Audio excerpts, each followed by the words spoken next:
So this morning I'll be trying out a new mask from Bath & Body Works. This is the Rejuvenating Sheet Mask with Pumpkin Enzyme. This is part of a new mask collection that Bath & Body Works has released for fall. I tested out the Revitalizing Red Wine Mask from the collection last week, which you can watch right up there.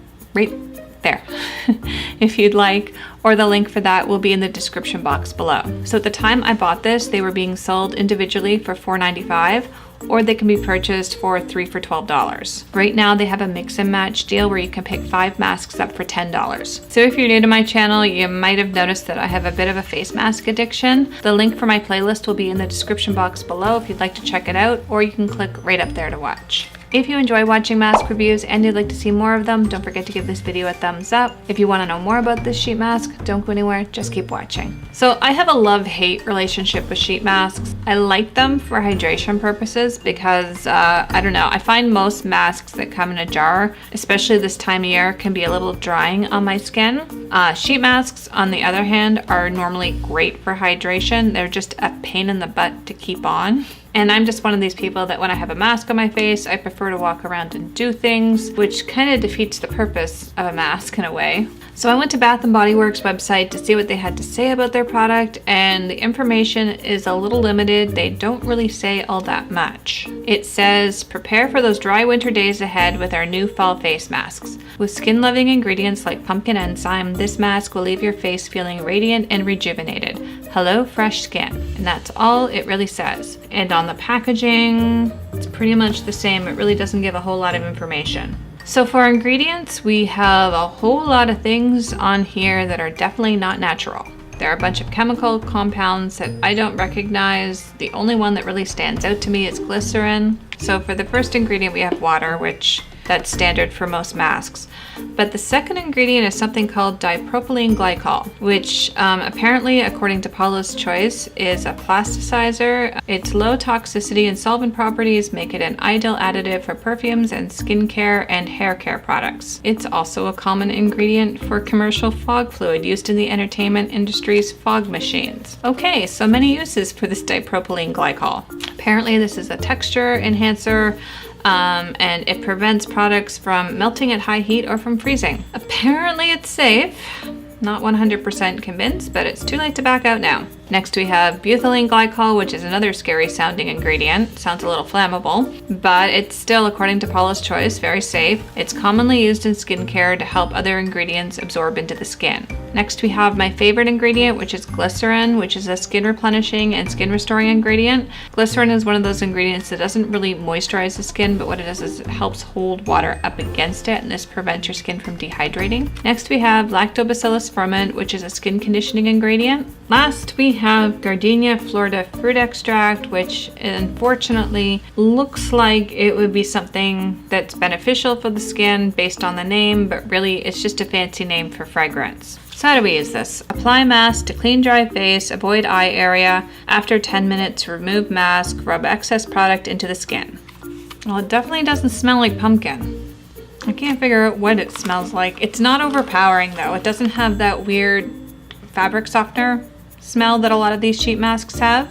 Whoa, there is a crap ton of product on this thing. And they don't have like a separator, like a plastic separator on it. So this is gonna be a little tricky. Oh my God, this is slimy. Ah. Okay, I'm not gonna say what this looks like because it looks borderline dirty. Oh, this is super slimy. There is way too much product on this.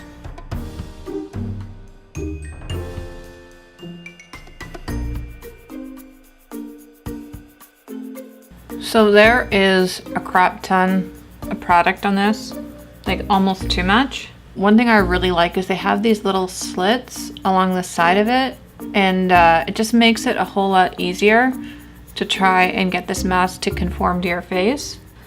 But I know I said earlier I'm not a big fan of, like I prefer jar masks over sheet masks because these things have issues staying on, but I think this one might be okay. Like, it seems, as long as I don't talk too much, which I should probably get off here then, it seems to be on. It doesn't seem like it's gonna fall off my face at any moment. I just wish they put a plastic divider with this one. It would have made it a little bit easier to apply. So the time is 11:25. So I'm gonna try and relax for a little bit and not move. and then I'll see you in 10 minutes. Alrighty, so the time is 11:36. Time to take this sucker off. This thing is insanely wet. I really should have put a towel underneath me because there was like a crap ton of product. Like, look how shiny I am. That's crazy.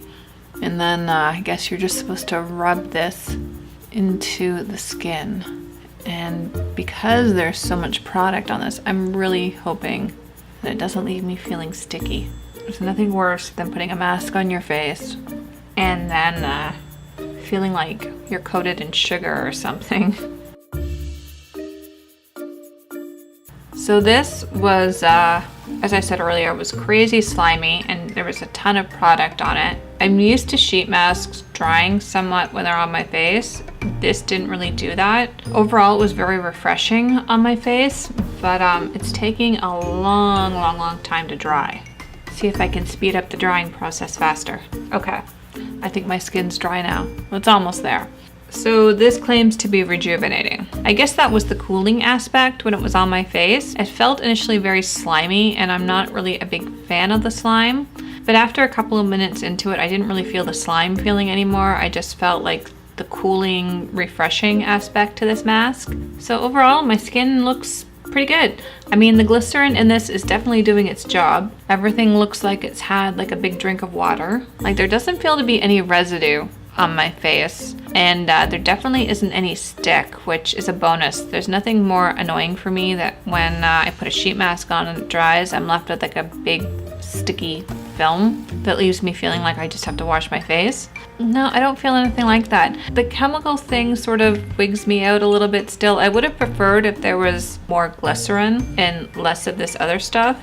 Yeah, like the glycerin, when you compare it to some of the other ingredients in here, it's like the 10th ingredient in. I think my hesitation on buying this mask again is all the ingredients I like seem to be at the end of the ingredient list, and all the ingredients I really don't care for are at the beginning. So at this point, I'm not really sure if I would buy this mask again. I mean, my skin feels nice. This isn't the worst mask that I've ever tried, but it's definitely not one of the better ones, if that makes sense. I know I'm not helping very much, but at this point, I'm not sure I would buy this one again.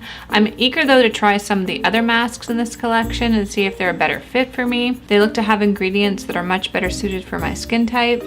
So I hope you enjoyed this video. If you did, make sure you give it a thumbs up. Don't forget to hit that subscribe button before you leave.